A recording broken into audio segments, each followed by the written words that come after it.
satu lagu yang Bang Ade ikut nyanyi juga gitu loh. Tapi menurut kita sih lebih warisan yang ini. Kalau gue bilangnya tuh di proses rekaman ini banyak banget rezeki yang tidak disangka-sangka tuh.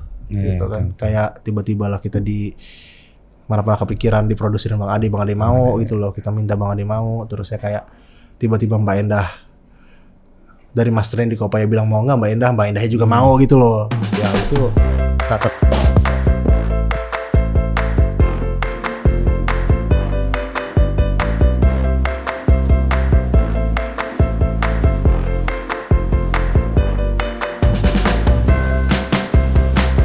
Halo Gen, balik lagi di YouTube Gen Voice bareng gua Rivaldi. Kali ini gua kedatangan grup musik yang ngehits nih di Indonesia nih.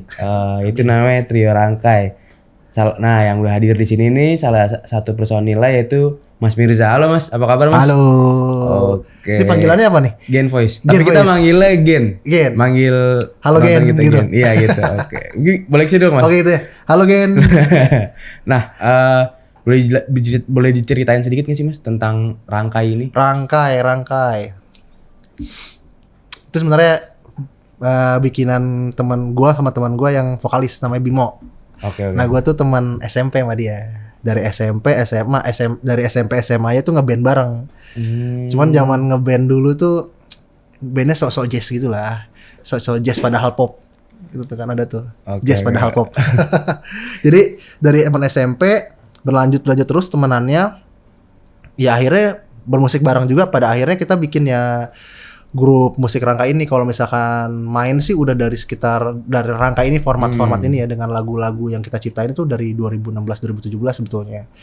Nah kalau misalkan mau pastinya itu yang benar-benar kita udah ngeluarin rilis single, akhirnya kita ngeluarin rilis single itu sekitar tahun 2019-2020 tuh. Kita udah ngerilis single di sekitar situ. Cuman tepatnya lupa banget. Pokoknya 2019-2020 itu kita ngerilis single Cukup Denganmu gitu loh. Yang pada akhirnya benar-benar Rangkai single gitu loh. Benar-benar. Nah cuman kalau sekarang kan trio nih.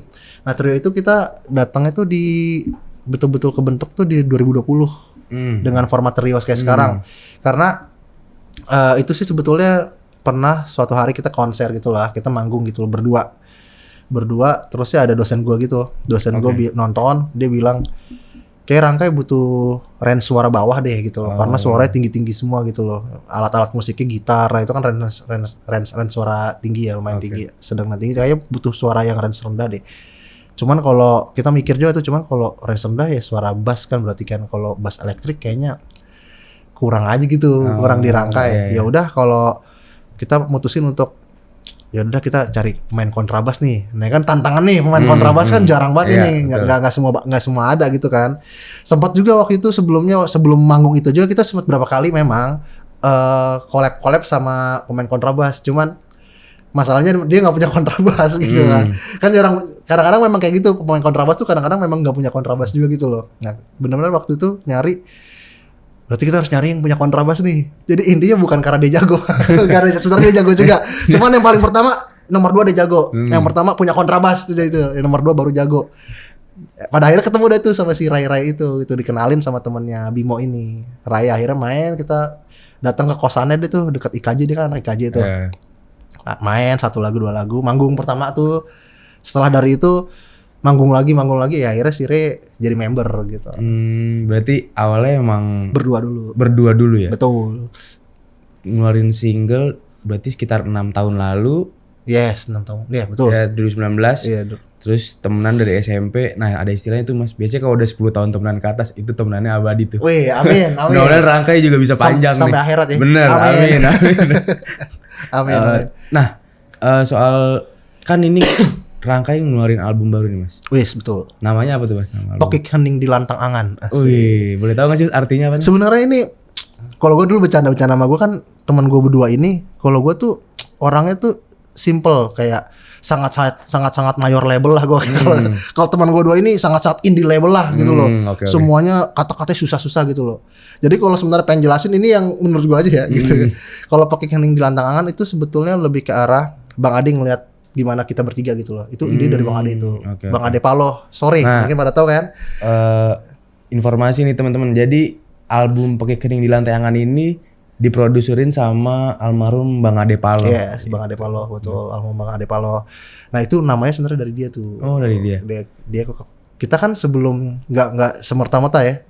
Oke lah, gua produserin, nongkrong dulu lah pasti di rumah dia. Iya, Kan. betul. Dia kan Bang Ade tuh almarhum, beliau tuh kayak mengayomi banget lah gitu loh, kayak musisi baru. Bahkan nggak usah musisi yang pengen main juga nggak jadi masalah. Ayo main gitu sama kita gitu, nongkrong bareng.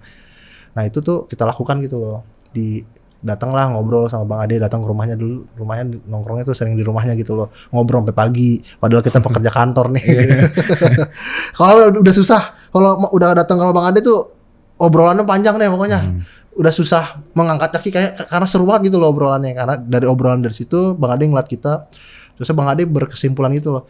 Kalian tuh kayak orangnya kayak tenang-tenang gitu aja, padahal otaknya muter gitu lah.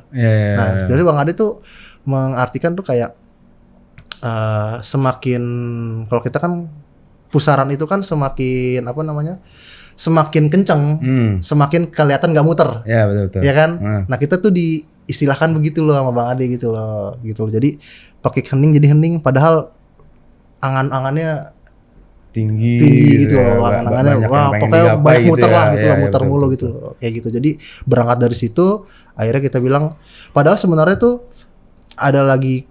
Padahal tadi sebelum pakai Kening di Lantai Angan kita sebut mungkin jangan pakai Kening di Lantai Angan karena terlalu panjang untuk judul album gitu loh. Tapi kita akhirnya tadinya tuh pengen ada judul sendiri lainnya gitu loh. Cuman tapi udahlah karena ini benar-benar kayaknya harta banget nih kata-kata Bang Ade yang keluar pertama. Yaudah itu aja dulu. Akhirnya kita putuskan itu gitu loh. Akhirnya jadilah pakai Kening di Lantai Angan, sebenarnya lebih ke arah Bang Ade ngelihat kita bertiga gitu loh. Berarti memang kayak ngeliat, wah kayak ini potensi dia mereka gitu ya, ngeliatnya dari emang nongkrongan dulu ya Mas ya. Pokoknya intinya sih aku nggak gue jadi bingung nih. Gue nggak tahu sebenarnya nggak tahu apa yang Bang Ade pikirin, cuman asumsi dari gue aja ya ngelihat gitu. Pokoknya kita main berapa musik kan kita kalau di rumah Bang Ade selain ngobrol kita juga main musik gitu loh. Pada saat itu ya Rangkai juga main gitu loh, 1-2 lagu gitu loh. Tiba-tiba Bang Ade, udahlah yuk berangkat kita nih, berangkat ya, udah gitu dong. Jadi ya, berangkat ya. Tiba-tiba waktu itu inget banget, nongkrong pertama di rumah Bang Ade, bawa alat musik kita kan, bawa alat musik. Karena Bang Ade juga sendiri main musik kan, kalau nongkrong sama teman-temannya tuh di rumahnya pasti main musik gitu kan. Kita main musik,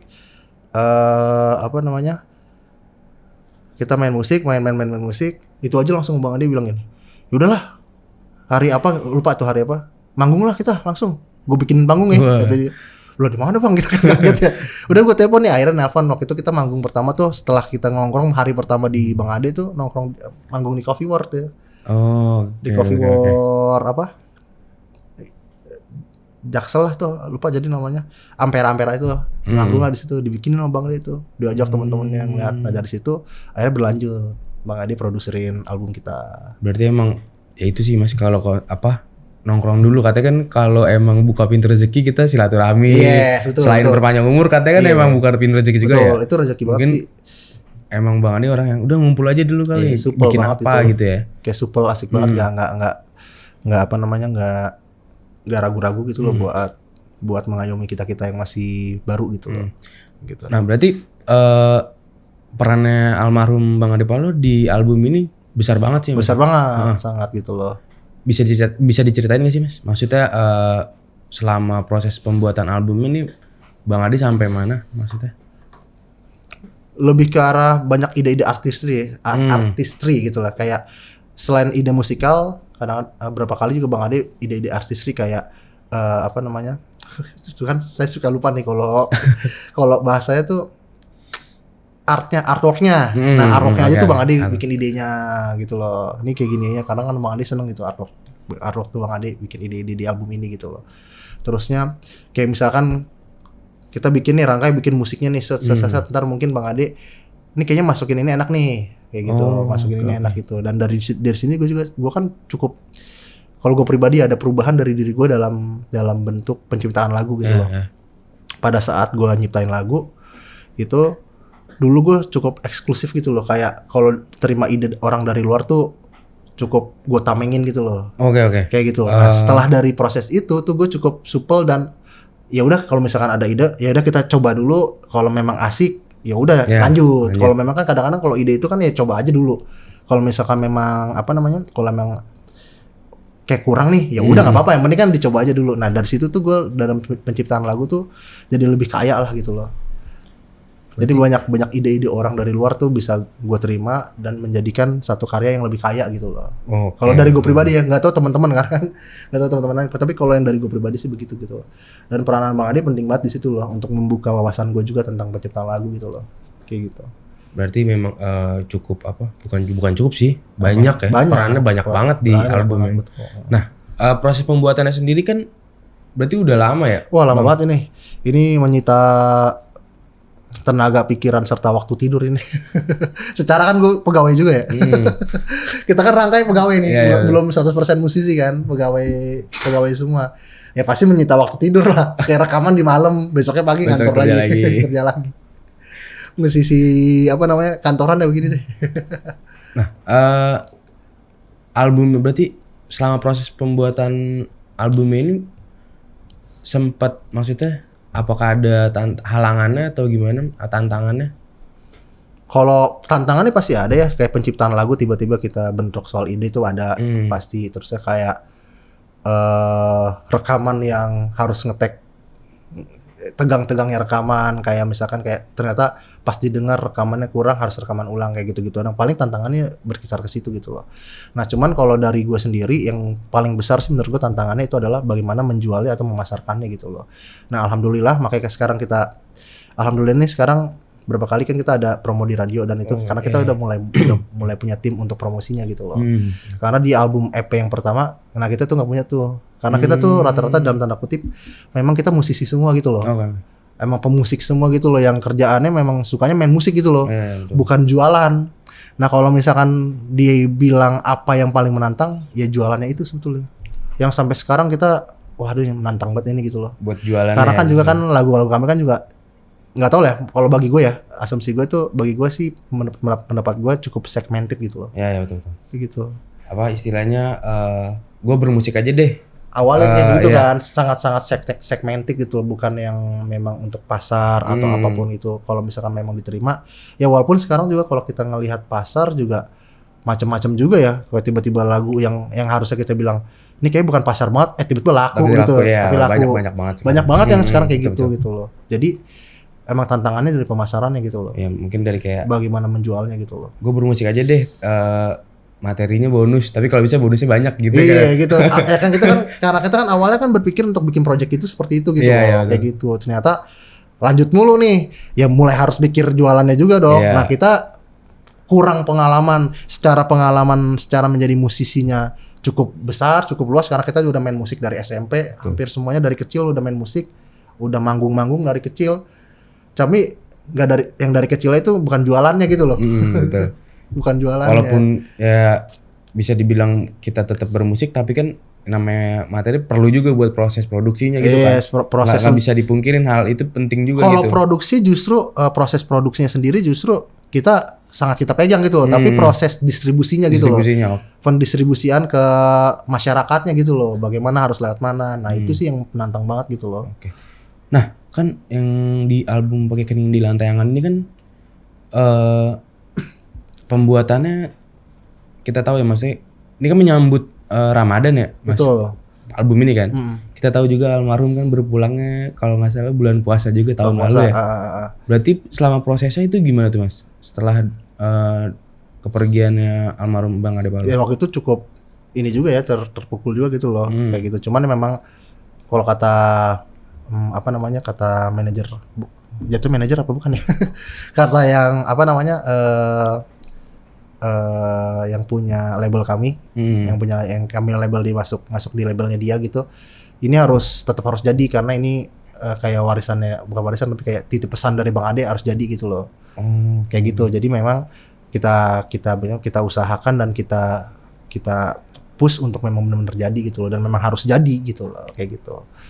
Berarti memang bisa dibilang ya album awalnya sebenarnya lucunya sih sebetulnya album ini kita nggak pernah kepikiran untuk di Ramadan untuk kita jadikan. Nah itu sempet yang yang mixingin lagu-lagu kami kan di akhir kan kami mixing di ini di Mas Randy Kopai itu di Earspace tempatnya Mbak Enda Endersa. Kan yang mixingnya Mas Randy Kopai, mungkin masih tahu gitu. Nah itu bilang kayaknya Rangka ini dengan lagu-lagunya cocok sebagai lagu-lagu religi sebenarnya gitu loh. Tapi bukan religi yang apa namanya, bukan religi yang ayo sholat, bukan yang gitu atau bukan yang memang bener-bener secara kata-kata aja udah cara ibadah, ketuhanan banget gitu ya. Iya, bukan ini sebenarnya kita juga kalau kita bilang ketuhanan, lagu-lagu kita memang banyak yang apa namanya, mengarah ke atas gitu loh. Mengarah ke atas, mengarah ke Tuhan gitu loh. Tapi yang bukan yang bukan yang kayak bersyukurlah, alhamdulillah, wa syukurilah, atau mungkin kayak ayo sholat, tapi lebih ke arah refleksi diri kita terhadap apa namanya, refleksi diri kita supaya kita inilah apa namanya, otokritik diri kita gitu loh, supaya kita berbenah diri gitu loh, lebih ke arah sana. Karena dilihat dari situ ya akhirnya kayak lebih cocok di bulan Ramadan nih. Dia menyarankan gitu, Mas Randy Kopai menyarankan di bulan Ramadan kayak lebih asik nih gitu loh. Oh ya udah, asik tuh kayak gitu. Kita akhirnya dari situ ketemu bentuk gitu loh. Kayak seru juga, Rangkai dibawanya lebih ke arah sana gitu loh. Berarti ya selain emang tadinya nggak ada niatan di bulan Ramadan, ya memang berjalan aja gitu ya Mas? Iya betul. Sama memang ya kalau bisa dibilang albumnya ini berarti memang ya warisannya Bang Ade Palo juga ya, salah satu betul. warisannya. Salah satu warisan Bang Ade. Selain Rangkai ya album ini gitu kan? Betul. Nah berarti dari album ini ada berapa lagu Pak? 11, cuman yang baru keluar kan 10. Ini ada satu lagu nih. Ini ada satu lagu yang insya Allah akan keluar tanggal 19 Maret. Nah itu bertepatan dengan wafatnya Bang Ade tuh. Kita keluarin bertepatan dengan wafatnya Bang Ade gitu. Sebagai apa ya, memperingati wafatnya Bang Ade lah gitu loh, kayak gitu. Nah itu kita keluarkan di hari itu, dan itu spill lagunya juga itu di dalam situ ada suara Bang Ade, padahal sebenarnya itu ada suara Bang Ade di situ. Sebenarnya Bang Ade di single awal sebenarnya Bang Ade juga ikut nyanyi. Ada beberapa lagu yang bukan berapa sih, ada satu lagu yang Bang Ade ikut nyanyi juga gitu loh. Tapi menurut kita sih lebih warisan yang ini, karena sebetulnya di situ Bang Ade cuman ingin ide di kepalanya dia nggak lupa di lagu itu, jadi direkam sama dia, sama Bang Ade gitu, sama beliau tuh direkam supaya ide yang dia ada di kepala nggak hilang gitu kan. Gitu. Bukan pengen masuk gitu loh, bukan pada saat ngetek, tapi pada saat kita bikin demo supaya nggak lupa. Ya akhirnya dari situ kita jalan-jalan, Bang Ade kan berpulang tuh. Nah tapi penting banget nih suaranya, emang enak suara Bang Ade. Ya udah akhirnya itu yang rekaman akhirnya itu tuh yang ada Bang Adenya itu, ya udah kita tetap masukin di demonya itu gitu. Yang tadinya untuk demo aja, ya akhirnya tetap kita masukin gitu. Gitu. Padahal kalau kata apa namanya, Bimo vokal saya kan orangnya apa ya, kata-kata artefak sangat berharga gitu. Suaranya gitu. Artefak sangat berharga itu. Karena apa? Jadi selain warisan ya, jadi memang nggak bakal ada lagi kan suaranya juga. Betul. Selain karya-karyanya Bang Ade yang ada sekarang gitu maksudnya. Ini karya yang baru di launching, ada suaranya, orangnya kan udah berpulang gitu. Betul. Jadi pengingat lagi gitu kan. Terus oh iya Mas. Ada satu lagu yang gua suka ya, salah satu lagu di album ini yang Salam Hati Sulam Diri itu kolaborasi sama Mbak Endah ya. Mbak Endah betul. Itu proses pembuatannya gimana sih Mas? Nah kalau Salam Hati Sulam Diri ini sebenarnya setelah Bang Ade nggak ada, ini lagu jadi gitu, karena kita tuh agak terlambat banget sebenarnya. Kita cerita lagu ini dulu ya. Kita tuh agak terlambat banget gitu loh, karena sebenarnya pengennya tuh keluar dari Bang Ade kan meninggal tahun lalu ya. Dari awal 2024 sebenarnya udah harus keluar gitu. Harusnya bahkan dari 2023, karena kan sebenarnya kita rencana itu, ini spill rencana awal rencana awal tuh kita keluarin ada satu lagu Seperti Rindu sebagai single dulu. Kita keluarin single aja, belum album. Terusnya Mesra Tanpa Kata single. Nah yang terakhir ini yang Puan Kau Beri Nyawa, yang ada suara Bang Ade-nya juga. Ini sebagai single sekaligus dengan seluruh album gitu loh. Oke. Nah ternyata albumnya belum kelar-kelar nih. Kayak aduh belum kelar albumnya, belum ada apa namanya, artworknya juga belum kelar. Ya akhirnya yaudahlah kita keluarin aja Pohon Kau Beri Nyawa sebagai single lagi. Dari Pohon Kau Beri Nyawa lama tuh, ada setahun tuh sampai albumnya. Nah saya berpikir tuh waktu itu, gue berpikir sayang mulu kebiasaan. Jadi gue berpikir waktu itu kayak nggak mungkin nih kita cuma ngeluarin album tanpa single baru gitu loh. Sementara lagu-lagu yang lainnya menurut gue itu kurang kuat untuk jadikan single gitu loh. Nah akhirnya gue waktu itu nggak sengaja nyiptain nada lah gitu loh. Ada satu kata-kata kan, nyatanya sulit untuk menyelami hati gitu loh. Nah gue pengen tuh kata-kata ada gitu loh. Karena gue biasanya nggak terlalu bisa bikin kata-kata. Yang bikin kata-kata di rangkai itu Bimo gitu loh. Jadi biasanya gue bikin ada, gue lempar gitu loh. Gue lempar. Terkadang-kadang dari Ray juga, nih enakan di sini nadanya nih dari apa. Kadang-kadang juga Ray lempar nada.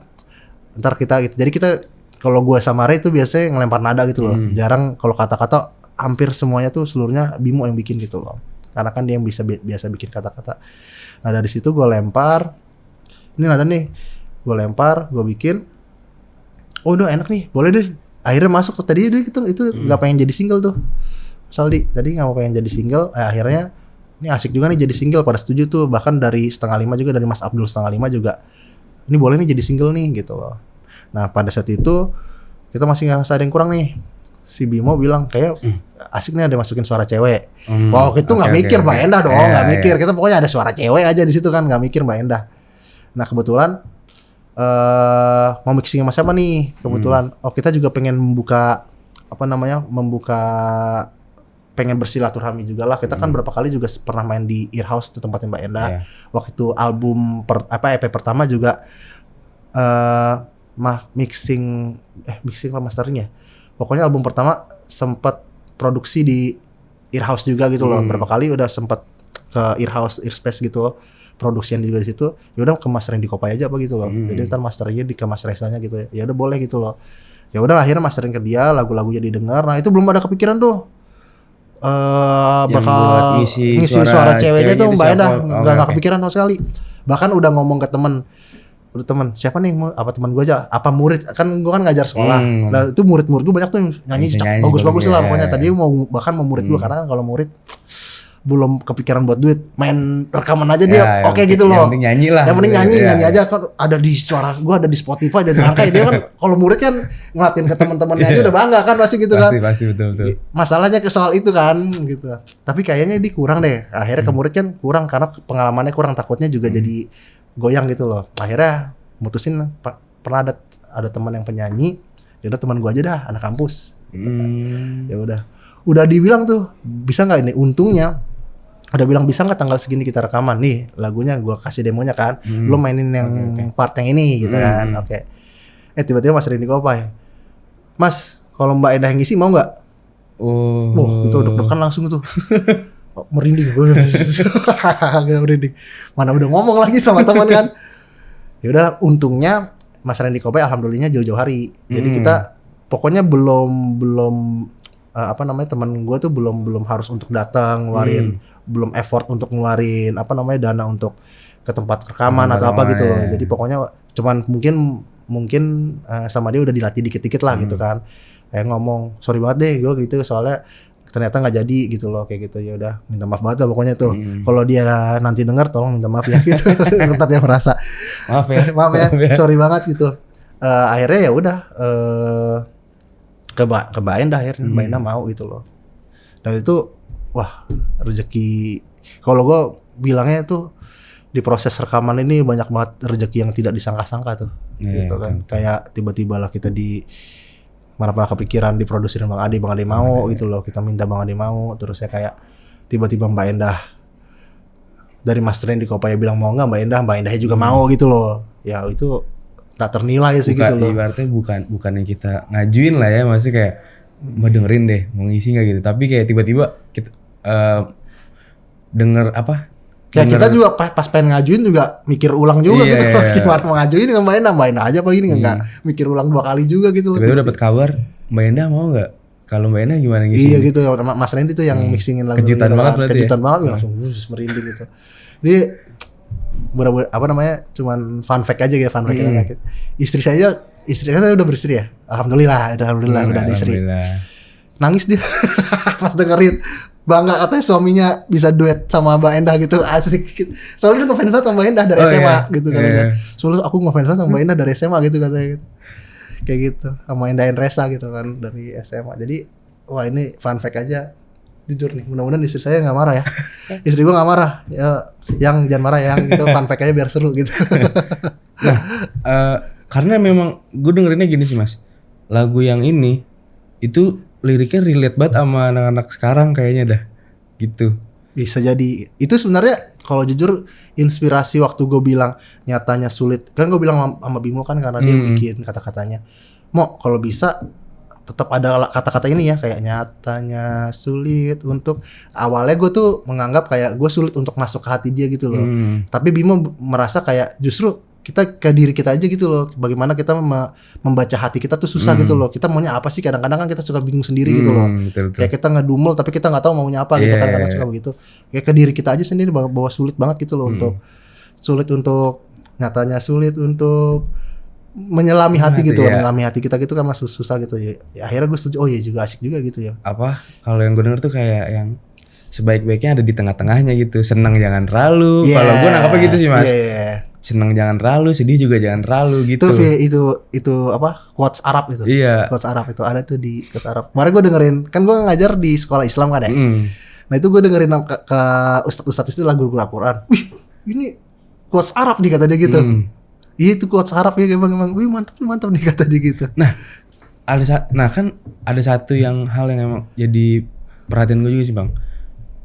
Album ini kan diciptain selain memang tadi terlepas dari quotes Arab gitu ya. Katanya album ini diciptain tuh karena ada 6 masa penciptaan Al-Quran itu. Nah itu dari Bimo tuh. Pokoknya dia diurutan lah. Aduh ini susah jelasinnya ya. Soalnya dia dalam banget sih emang. Dalam banget. Kalau gue sih, kalau dia yang sudah kalau gue dari pribadi ya. Kalau udah dia yang bercerita, udahlah gue ikut gitu loh. Jadi karena kalau udah soal kata-kata dan sebagainya macamnya, gue ngikut gitu loh. Nah itu memang seru juga diambil dari situ gitu loh. Karena memang cocok juga dengan image-nya Rangkai, ya udah kita jalan lah dari situ gitu loh. Oke, siap. Kayak gitu. Dan juga itu yang sebenarnya kalau misalkan Mas Aldi bilang cocok banget sama Gen Z sekarang kan gitu. Emang sebetulnya waktu gue bilang nyatanya sulit untuk menyelami hati itu pengalaman gue ngajar sebenarnya ke murid gitu loh. Nih murid baik-baik aja tiba-tiba bermasalah gitu loh. Nih murid kita kan ya setiap sekolah pasti kan ada masalah-masalahnya gitu loh. Bukan jadi sekolah itu bagaimana kan sekolah yang baik itu kan bagaimana bisa menangani murid-murid tersebut gitu loh kayak gitu kan. Betul. Ini baik-baik aja, nongkrongnya asik-asik aja kayak sama gua ngobrolnya asik, tiba-tiba bermasalah kayak gitu-gitu loh. Nah, itu kan wah gila juga ya. Ternyata sulit banget ini untuk ngelemin hati-hati mereka. Tadi image-nya pengen ke sana gitu loh. Pada akhirnya dibalik ke arah kita gitu loh. Ke arah kita sendiri justru gitu. Mas, gue pengen nanya sih Mas.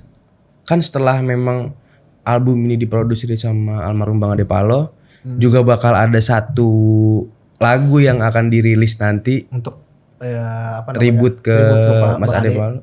Kira-kira ada gelaran manggung gak sih yang bakal misalnya buat konser tribute ke Bang Ade Palo sendiri? Kalau konser tribute-nya sendiri ke Bang Ade Palo-nya sendiri kan gak usah di Rangkai juga udah banyak gitu loh. Betul. Kalau dari Rangkai sendiri sih belum ada gitu loh untuk Bang Ade Palo. Cuman ya memang kita akan selalu ngomong bahwa album ini Bang Ade warisan dari Bang Ade gitu loh, kayak gitu. Kalau konser tribute Bang Ade mah kemarin aja banyak banget. Banyak banget gitu. Karena memang seasik itu orangnya gitu loh. Jadi memang lebih karya ini bakal karya yang ngebekas banget sih. Tribute buat Bang Ade Palo gitu ya. Kuncinya pas kayak gitu ya Mas. Nah itu paling, teman-teman Gen itu ditunggu tanggal berapa Mas? Apa? Rilisnya yang single buat 19 Maret. 19 Maret ditunggu tuh Gen. Nah, yang baru untuk albumnya itu. Rencana Mas ke depannya bakal ada project-project kolaborasi bareng musisi lain nggak kira-kira? Pengennya sih ada gitu loh. Pengennya ada beberapa musisi yang sempat kita sempat kita ajak bareng gitu-gitu. Cuma belum bisa di-spill dulu nih. Oh iya, masih rahasia ya. Cuman ada beberapa sih yang kita bukan ngajak bareng mau nggak, tapi kayak ngobrol-ngobrol, ayolah kayak ngobrol-ngobrol biasa, ayolah kita bikin proyek bareng. Ada sih beberapa yang kayak gitu. Semoga terrealisasi. Amin. Sukses terus. Soalnya memang kadang kita tuh berangkat collab gini tuh bukan dari yang benar-benar kerja profesional yang mau nggak nih, lu berapa sih ininya, range, tapi kayak dari ngobrol biasa, ayolah kita bikin project bareng gitu lah. Dari istilah dari tadi yang nongkrong tadi itu ya. Gitu, ayolah bikin projectan bareng. Bikin sesuatu, nongkrong tuh bukan cuman hal yang buang-buang waktu, tapi memang bikin sesuatu dari situ ya. Iya, yes, betul. Oke, mungkin kira-kira nih Mas, dari Mas Mirza, dari musik yang ada sekarang nih, kan banyak banget generasi muda yang pengen ngelangkah buat jadi penyanyi kan, gitu. Dan Rangkai pun sedang melangkah kan. Ya dari maksudnya masih yang bekerja tapi bermusik gitu loh. Nah sekarang banyak banget anak-anak muda mungkin masih sekolah atau masih kuliah yang pengen mencoba mulai ke industri musik. Ada pesan gak sih dari Mas Mirza? Ini kebetulan karena gue ngajar SMA juga, yang gue sedihin tuh bukan sedih sih sebenarnya, yang gue kan ketika gue ngajar SMA tuh gue ngeliat diri aku juga jadi kangen juga nih SMA deh. Kalau misalkan kita ngajar SMA, kita ada di lingkungan SMA tuh, anjir gue kangen juga nih SMA. Masa SMA kan paling asik gitu loh, kayak kan paling seru-seru banget gitu kan. Terus yang paling gue seselin tuh dulu, kenapa gue nggak bikin lagu sendiri, bener-bener fokusnya ke lagu sendiri aja gitu loh. Kayak oke lah lagu sendiri, distribusinya ke satu sekolah aja dulu gitu loh. Itu yang paling gue seselin. Nah penyesalan gue itu pengen gue penyesalan itu jadinya gue inin ke anak-anak SMA, ya udah lu bikin lagu aja sendiri gitu loh. Jangan kebanyakan main lagu orang. Karena anak SMA tuh mungkin karena ngeliat kan lagu orang keren gitu loh, dia nggak pede dengan lagu dia sendiri. Nah sebenarnya yang penyesalan gue itu jadi gue sebagai bahan gue untuk memicu anak-anak gitu loh. Ini penyesalan Pak Mirza tuh di SMA dulu tuh, walaupun memang bikin lagu sendiri juga, tapi nggak difokuskan emang untuk lagu-lagu sendiri gitu loh. Jadi setiap manggung masih pakein bawain lagu orang. Padahal masa nggak bisa sih kita distribusikan ke satu sekolah aja lah nyanyi lagu-lagu kita. Apalagi gue liat juga kan di anak-anak SMA ini, kadang-kadang walaupun lagunya mungkin biasa aja, tapi pertemanan mereka kan lekat gitu loh. Didengerin nih teman-temannya nih, lagu teman gue nih, dia bangga nih lagu teman gue. Pas pensi pasti pada nyanyi tuh. Pak. Setidaknya lingkungan awalnya tahu dulu nih. Pasti mereka lebih tahu. SMA. Kenapa harus bawain lagu orang terus? Jadi bikin aja dulu, nggak usah mikir nih lagu nggak enak, bikin aja dulu. Waktu itu aja gue kaget, podcastnya Dewa, saya lihat yang Dewa 19 bilang bahwa lagu Separuh Nafas aja itu bagi Ahmad Dhani gak bagus tuh. Malah meledak kan. Karena kadang-kadang kita berpikir lagu kita gak bagus, padahal orang lain, ini enak banget lagunya gitu loh. Kayak gitu. Jadi bikin aja dulu. Kuncinya tuh Gen dari Mas Mirza itu bikin aja dulu. Mulai aja dulu ya. Apalagi kalau sebagai musisi sih bikin lagu aja dulu. Apalagi sekarang platform digitalnya banyak ya. Maksudnya dari pribadi aja, Instagram pribadi. Soalnya kalau kita ngomongin pengen jadi band terkenal ya harus punya lagu sendiri dong. Gak mungkin bawain lagu orang. Kalau gitu kan bukan band yang kita punya nama sendiri gitu loh. Harus bawain lagu sendiri mau kemana pun juga gitu. Jadi bikin aja dulu. Oke, siap. Oke, Mas Mirza, bincang-bincang kali ini kita banyak banget manfaatnya nih, banyak banget ilmunya dari Mas Mirza nih. Mungkin terima kasih banyak Mas Mirza sudah hadir. Betul. Sukses selalu untuk Rangkai. Salam buat Mas Ray sama Mas Bimo. Siap. Sukses selalu, albumnya laris. Amin. Siap. Terima kasih. Dadah Gen.